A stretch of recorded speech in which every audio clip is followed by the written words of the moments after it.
Jet ન્યૂઝના અહેવાલની અસર દમણના જોખમી ભેંસલોર સર્કલ પર આખરે પીપ મુકાયા। દમણના અત્યંત વ્યસ્ત અને જોખમી બની ગયેલા ભેંસલોર સર્કલ પર આખરે વહીવટીતંત્ર દ્વારા પીપ મૂકીને હંગામી ધોરણે ગોળ ચક્કર બનાવવામાં આવ્યું છે। અગાઉ આ 4 રસ્તા પરથી માછીમારની પ્રતિમા હટાવીને સર્કલને સંપૂર્ણપણે સપાટ કરી દેવામાં આવ્યું હતું, જેના કારણે અહીં એક વિશાળ ખુલ્લી જગ્યા બની ગઈ હતી। સર્કલની બરોબર મધ્યમાં કોઈપણ જાતનું ભૌતિક બાંધકામ કે ટ્રાફિક સિગ્નલ ન હોવાને કારણે ચારેય મુખ્ય દિશાઓ તરફથી આવતો ભારે તેમજ હળવો ટ્રાફિક અહીંથી પૂરપાટ ઝડપે પસાર થતો હતો। ચોક્કસ દિશા સૂચન કે ડાયવર્ઝનના અભાવે આ બ્લાઇન્ડ સર્કલ વાહન ચાલકો અને રાહદારીઓ માટે ભારે મૂંઝવણ તેમજ ગંભીર જોખમનું કારણ બની ગયું હતું અને લોકો સતત ભ્રામક સ્થિતિમાં મુકાઈ જતા હતા। આ ગંભીર સમસ્યા અંગે જેટ ન્યૂઝમાં અહેવાલ પ્રસારિત કરાયા બાદ આખરે તંત્ર સફાળું જાગ્યું છે। તંત્ર દ્વારા તાત્કાલિક પગલાં લઈ સર્કલની વચ્ચે ગોળ કુંડાળામાં પીપ મૂકી દેવામાં આવ્યા છે, જેથી ટ્રાફિકને યોગ્ય દિશા આપી શકાય। જો કે પ્રશાસન દ્વારા અહીં ભવિષ્યમાં નવું પાકું સર્કલ બનાવવામાં આવશે કે પછી લાંબા સમય સુધી પીપથી જ કામ ચલાવવું પડશે તે હવે જોવું રહ્યું।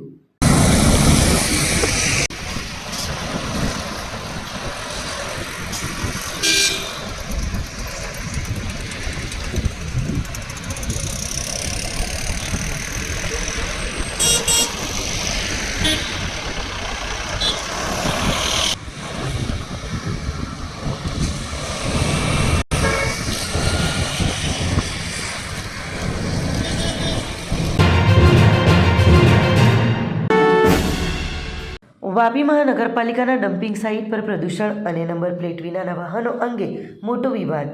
દમણના સાંસદ ઉમેશ પટેલની 7 દિવસમાં આંદોલનની ચીમકી સામે કમિશનરનો ખુલાસો। વાપી મહાનગરપાલિકા ફરી એકવાર વિવાદોના ઘેરામાં આવી છે, જ્યાં ચંડોર સ્થિત ડમ્પિંગ સાઇટ પર ગંભીર અનિયમિતતાઓ અને કચરો એકત્ર કરતા વાહનોના કાયદાકીય ઉલ્લંઘનનો મુદ્દો ગરમાયો છે। દમણના સાંસદ ઉમેશ પટેલે અચાનક ડમ્પિંગ સાઇટની મુલાકાત લેતા દાવો કર્યો હતો કે સુરક્ષા દિવાલ તૂટેલી હોવાથી કચરાનું ઝેરી પાણી સીધું દમણગંગા નદીમાં પડી રહ્યું છે, જેના કારણે દમણના દરિયા કિનારા સુધી દુર્ગંધ અને પ્રદૂષણ ફેલાઈ રહ્યું છે। તેમણે જણાવ્યું કે સાઇટ પર ટીડીપી એમએસડબલ્યુ પ્રોજેક્ટની મશીનો સંપૂર્ણપણે બંધ હતી અને લંચ બ્રેક તેમજ મેન્ટેનન્સના બહાના હેઠળ કામગીરી રોકી દેવામાં આવી છે। કચરાનો વૈજ્ઞાનિક નિકાલ થવાના બદલે ડમ્પિંગ સાઇટ પર કચરાના મોટા ડુંગર બની રહ્યા છે, તેમજ કર્મચારીઓ પાસે ગ્લોવ્સ કે માસ્ક જેવી પ્રાથમિક સુરક્ષા પણ ન હોવાનો દાવો કરાયો છે। ઉમેશ પટેલે 7 દિવસમાં નક્કર કાર્યવાહી ન થાય તો જળ આંદોલન કરવાની અને ભૂખ હડતાલ પર બેસવાની સીધી ચેતવણી આપી છે। આ સાથે વાપી મહાનગરપાલિકાના નવા કચરાના વાહનો નંબર પ્લેટ વિના રસ્તા ઉપર દોડતા હોવાના વાયરલ વિડીયોના કારણે આરટીઓ અને ટ્રાફિક પોલીસની ભૂમિકા તેમજ સરકારી વિભાગો માટેના કાયદા પર પણ સવાલો ઊભા થયા છે। આ તમામ આક્ષેપો બાદ મહાનગરપાલિકાના કમિશનરે પ્રેસ કોન્ફરન્સ કરી બચાવ કરતા સ્પષ્ટતા કરી હતી કે છેલ્લા 10 થી 12 દિવસોમાં 34 ઇંચ જેટલા ભારે વરસાદના કારણે ગત રાત્રે દિવાલ તૂટી ગઈ હતી, જેનું સમારકામ તાત્કાલિક શરૂ કરી દેવામાં આવ્યું છે। તેમણે દાવો કર્યો કે કન્વેયર બેલ્ટ પર ભીનું પ્લાસ્ટિક ચોંટી જતું હોવાથી મશીનના મેન્ટેનન્સના કારણે પ્રક્રિયા ધીમી પડી છે, પરંતુ આગામી 15 દિવસમાં દરરોજ આવતા 130 થી 140 ટન કચરાના નિકાલની કામગીરી સામાન્ય થઈ જશે। વાહનોની નંબર પ્લેટના મુદ્દે તેમણે કહ્યું કે નવા વાહનોને ટેમ્પરરી નંબર અપાયા છે અને આગામી 7 દિવસમાં પ્રક્રિયા પૂર્ણ કરી આ સમસ્યાનો ઉકેલ લાવી દેવામાં આવશે। ये जानलेवा है कचरा है, जो ये कचरे की वजह से ना ही सिर्फ पॉल्यूशन की वजह से नुकसान होने वाला है, उसकी गंध और उसकी प्लास्टिक और जहरीला कचरा जो यहाँ से जा रहा है उससे मानव शरीर पर भी, मानव स्वास्थ्य पर भी बड़ा गहरा संकट खड़ा हुआ है। यहाँ पर आप देखोगे तो यहाँ लिखा है वापी नगर पालिका का TDP MSW segregation treatment processing and recycling project. अब जबकि मैंने विजिट किया, अंदर कोई मशीन नहीं चल रहा है, एक भी मशीन चलने की कंडीशन में नहीं है। जब हमने पूछा तो 12:30 बजे मैं अंदर एंट्री किया होगा तो बोल रहे हैं कि लंच में गए लोग। लंच में गए तो कहाँ गए? और खुद ऑपरेटर बता रहा है कि बारिश में जो है वो हम मशीन नहीं चला सकते, वो गीला होता है तो हमें नहीं मशीन चला सकते। और आप खुद देखोगे तो यहाँ पर वापी का पूरा डंप साइट पर पूरा ढेर नहीं डूंगर बनता जा रहा है। इनका काम क्या है? इनका काम ही तो ये है कि इसको जीरो में आपको तब्दील करना है, डंप नहीं होने देना है। अंदर भी मशीन के पास पूरा डर लगा हुआ था, तो मैं जैसे एंटर किया, हमने जैसे एंट्री की तो टेम्पो लगा के वो गंद को हटाने की कोशिश कर रहे हैं और बोल रहे हैं कि मशीन जो है वो मेंटेनेंस में है। मेंटेनेंस की स्थिति ये होती है क्या? मेंटेनेंस में क्या पूरे के पूरे वो लग जाते हैं? आपने यहाँ पर देखा होगा तो इनके ज्यादातर गाड़ियों के आप देखेंगे तो नंबर प्लेट तक नहीं है, नहीं तो छोड़िए पुरानी में भी नहीं है। और मुझे और दुख की बात मैं आपको बताऊं, यहाँ जो लोग काम कर रहे हैं उनके हाथ में ना तो ग्लोव्स है, ना तो पैर में जूते हैं। अरे भाई, मास्क तक नहीं है और मुझे यहाँ पर सिर्फ 10 मिनट अंदर खड़ा रहना मेरे लिए मुश्किल हो गया और शायद आप लोगों की भी यही स्थिति हुई। आप सोचिए कि ऐसे भयानक जगह पर बेचारे कर्मचारी कैसे काम कर रहे हैं और इनका काम क्या है? જે અમારી સોલિડ વેસ્ટની જે જગ્યા છે ત્યાં ટૂંકમાં એની દિવાલ જે હતી અમારી બાજુની જે દિવાલ ગઈકાલે રાત્રે પડી ગઈ હતી, તો એ તો અમે કાલે જ એનું રિપેરિંગ કામ શરૂ કરાવી અને પૂર્ણ કરાવી દઈશું. અને જે બીજી બાબત હતી કે ભાઈ ડમ્પિંગ સાઇટે જે કામગીરી છે એ એમ કે ધીમી ચાલે છે અને એમણે એવી પણ રજૂઆત કરી હતી કે કામગીરી બંધ હતી. પણ એમાં એવું થાય છે કે જે પ્લાસ્ટિક વેસ્ટ હોય છે એ વધુ આ વરસાદ પડ્યો આપણે 34 ઇંચ જેવો, એના કારણે એ થોડું કન્વેનર બેલ્ટ ઉપર પ્લાસ્ટિક ચોંટી જાય છે. એના કારણે પણ ક્યારેક ક્યારેક એમને બંધ કરવું પડે છે અથવા તો એને રિપેર કરવા માટે પણ થોડોક સમય એમને જોઈતો હોય છે.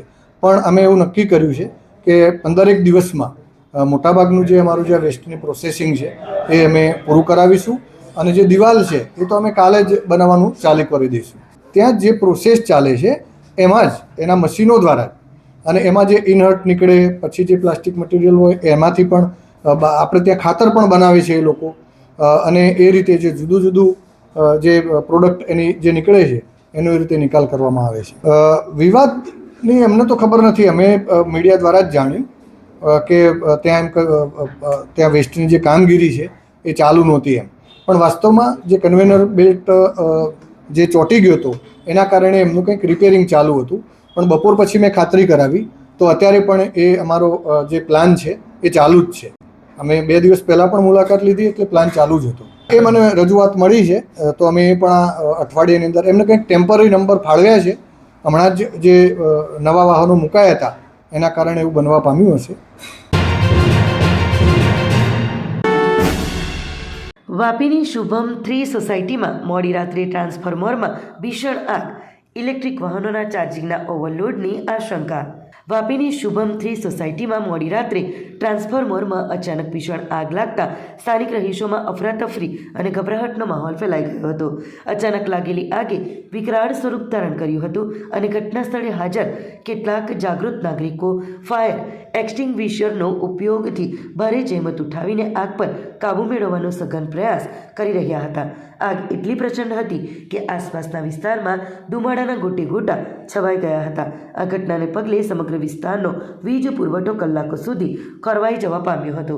સ્થાનિક લોકોના જણાવ્યા અનુસાર ઇલેક્ટ્રિક વાહનોને લાંબા સમય સુધી ચાર્જિંગ પર લગાવી રાખવાના કારણે ટ્રાન્સફોર્મર પર ક્ષમતા કરતાં વધુ લોડ પડી રહ્યો છે, જેના લીધે આવી દુર્ઘટનાઓ વારંવાર સર્જાઈ રહી છે. અત્રે ઉલ્લેખનીય છે કે થોડા દિવસો પહેલાં જ પ્રમુખ ગ્રીન સોસાયટીમાં પણ બરાબર આ જ રીતે ટ્રાન્સફોર્મરમાં આગ લાગવાની ઘટના નોંધાઈ હતી. જોકે હાલમાં આગ લાગવા પાછળના વાસ્તવિક કારણોની કોઈ સત્તાવાર પુષ્ટિ થઈ શકી નથી અને સંબંધિત વિભાગ દ્વારા સમગ્ર મામલે તપાસ કરવામાં આવી રહી છે. ઉમરગામમાં 2 બાળકોના પિતાનો દરિયામાં કૂદીને આપઘાત, ભારે જહેમત બાદ લાશ મળી આવતા પરિવારમાં અરેરાટી. ઉમરગામ પાલિકા વિસ્તારમાં આવેલી હરી રેસિડેન્સીમાં રહેતા અને સારો મેકેનિકલ અનુભવ ધરાવતા વ્યવસાયીએ અગમ્ય કારણોસર દરિયામાં ઝંપલાવી દેતા સમગ્ર પંથકમાં ચકચાર મચી જવા પામી છે.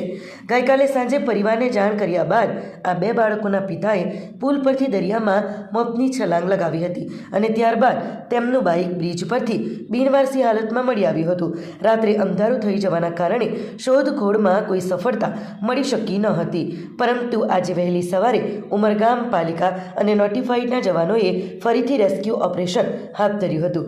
સવારની ભારે જહેમત અને મેરેથોન શોધખોળ બાદ અંતે દરિયામાંથી તેમની લાશ મળી આવતા પોલીસ દ્વારા આ સમગ્ર ઘટના પાછળનું ચોક્કસ કારણ જાણવા તપાસ હાથ ધરવામાં આવી છે.